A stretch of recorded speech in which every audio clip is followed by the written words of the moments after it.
Long live the king of comics, Jack Kirby.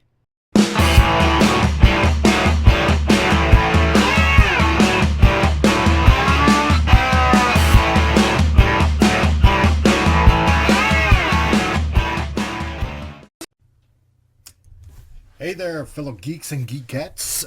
This is the Comic Relief Crusader. Today's rather a special day. Today I'm kind of celebrating Jakob Kurtzberg. If you don't know who Jakob Kurtzberg is, you would know him under a very more well-known, influential name. And that name is Jack Kirby. Today, he was born today, August 28th, 1917. And if it wasn't for him, we wouldn't have most of the characters that we do in DC Comics and Marvel Comics. I mean, just trying to imagine the Marvel Cinematic Universe if it wasn't for him. He was born of Austrian Jewish immigrants back in 1917. Lived in New York, as most people know. Top of that, he was self-taught. He kind of wanted to break away from what his parents were doing, which was working in the garment industry and whatnot. And after a while, especially I believe when he was around 14, he took up a love for art, and he was mostly self-taught. And as the years rolled around, as some of you might know, well, he even joined the military and fought in World War II. And it was due to a lot of that, when he served the short time that he did, that he created most of the characters that we know and love today, to this very day. Yeah, we talk a lot about Stan Lee and whatnot and what he contributed to Marvel and, even a few other little characters here and there that weren't with Marvel. But Jack was called the king of comics for a reason. I mean, he revolutionized the comic book industry, storytelling. When he and Stan kicked off the Marvel Universe, like exactly 60 years ago, when you think about it, back in 1961. He created hundreds, maybe even thousands of characters, a surprising number of whom have stood the test of time to this day. But who are Jack's best characters? I mean, there are a lot of them out there. I mean, it's a matter of taste, really. There are likely no wrong answers with someone of Jack's prolific talent. But here are my picks. I mean, you got the Uncanny X-Men. He started that. The Incredible Hulk. You have the Mighty Thor, Captain America, the Black Panther, Kamandi, the last boy on Earth, as some of you might remember in DC. And then you have the Silver Surfer, which I love. I've always loved the Silver Surfer. You have the Avengers, which obviously everybody knows from the Marvel Cinematic Universe. DC's The New Gods, and everybody's favorite family, the Fantastic Four. Of all of Jack's creations that he's done, none are more groundbreaking or as innovative as the Fantastic Four. They just weren't a team. They were family. But the magic that of the Fantastic Four weren't just about the members themselves. It was also about their enemies that made up pretty much most of the entire Marvel Universe itself. They were Marvel's first family. And with that supporting cast and the concepts, that they explored just made this universe bigger and more flavorful and more exciting, and we have a lot to owe to Jack for creating these multitude of characters, not just in Marvel and DC, but in other comic titles that he created. I mean, after he separated from Marvel and DC, in the early 80s, he did stuff for Pacific Comics, and he also did a few things for Eclipse Comics. And shortly after he passed away in 1994, he got together with Topps Comics, and he created the entire Kirby verse, which was ideas that he had for comics that he just never got around to making. But it was always those things over the years that he drew and explored and everything that just made comics fun. It was always fun to read all the time. His dynamic poses, his covers, everything that screamed Jack is essentially what made comics today. And that's why he'll always be king. Here's a little rare clip that I found of Jack the King Kirby before he passed away. Enjoy. Mr. Kirby, why do you think your artwork is so popular?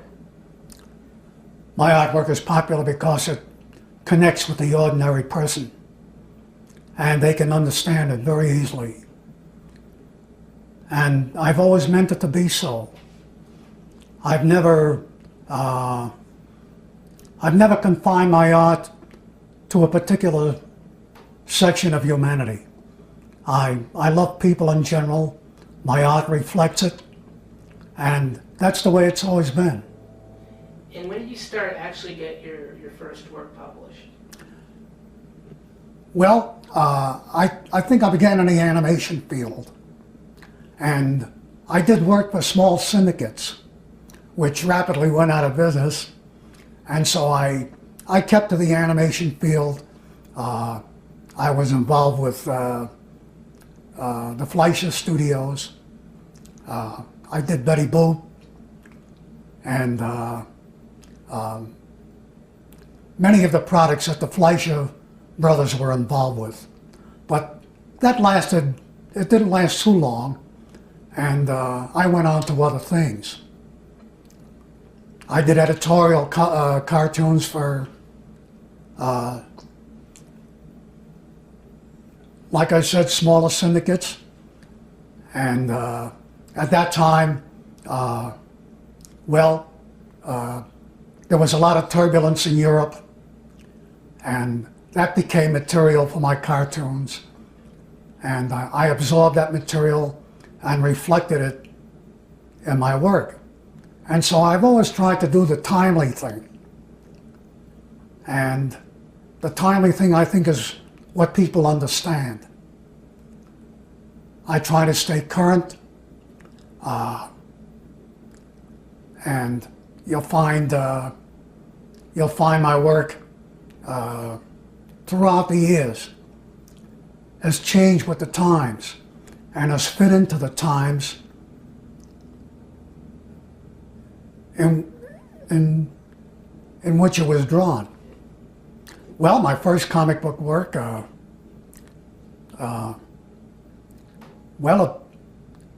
it involved comics that didn't last long until I finally began to work on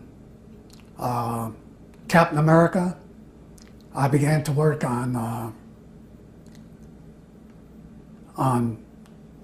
the early stuff at Marvel Comics, which is at that time known as Timely Comics. I met my former partner, Joe Simon, at that time, and we began to do very well together. We we did work for DC magazines. We did work for Harvey magazines. And generally, I brought home my paycheck and I was quite content. Well, romance comics was an innovation. I passed the newsstands every night on my way to deliver stuff to Marvel. And these love magazines would be hanging on the newsstands, and I thought nothing of it until one night it suddenly dawned on me that the love pulps were covering the newsstands, and I realized that there were no romance magazines in comics. And that's when Joe Simon and I began to turn out magazines like My Date, Young Romance, and similar magazines, and we got a very, very good response. Well, the monster comics were creatures of the 50s, and the monsters were not part of the comic field. Well, we're not seen in comics for quite some time until the 50s came, and I realized that there were no monster comics at all at that time, and I felt that that would be a new turn in the field, and of course it became that. I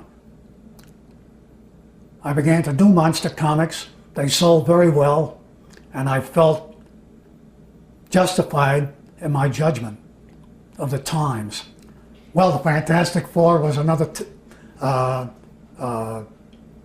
teen adventure, and it gave me a chance to draw teenagers once more. And of course, Reed Richards was their mentor, and the characters and I had a wonderful time. I put them through all kinds of adventures. They were spectacular characters. Reed Richards could stretch himself for a mile, and the characters themselves would create the situations, and it was a kind of a series that became a classic in the field. Captain America is a product of his time. At that time,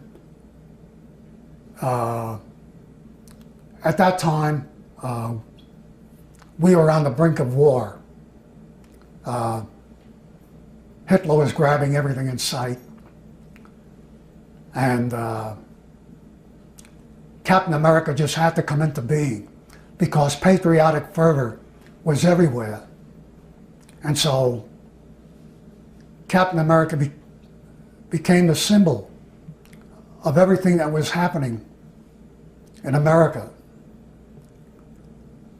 And of course, I had Captain America beating up on Hitler on the covers of the comic magazines, and Captain America breaking into Nazi strongholds.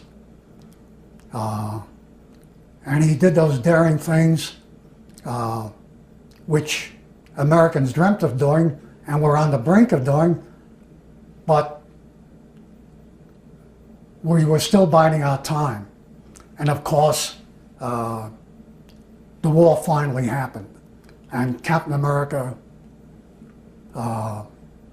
still blossomed, still sold, and became the symbol of what America stood for, and he still is. My character's relationship with the reader is my own relationship. I love people in general, and that's reflected in my characters. My characters are very human, and the next guy recognizes himself in any character I draw, no matter how fantastic that character is. the next guy will always relate to him because despite the fact that he's incapable, the next guy is incapable of doing these superhuman tasks, his motivations and the character's motivations are exactly alike.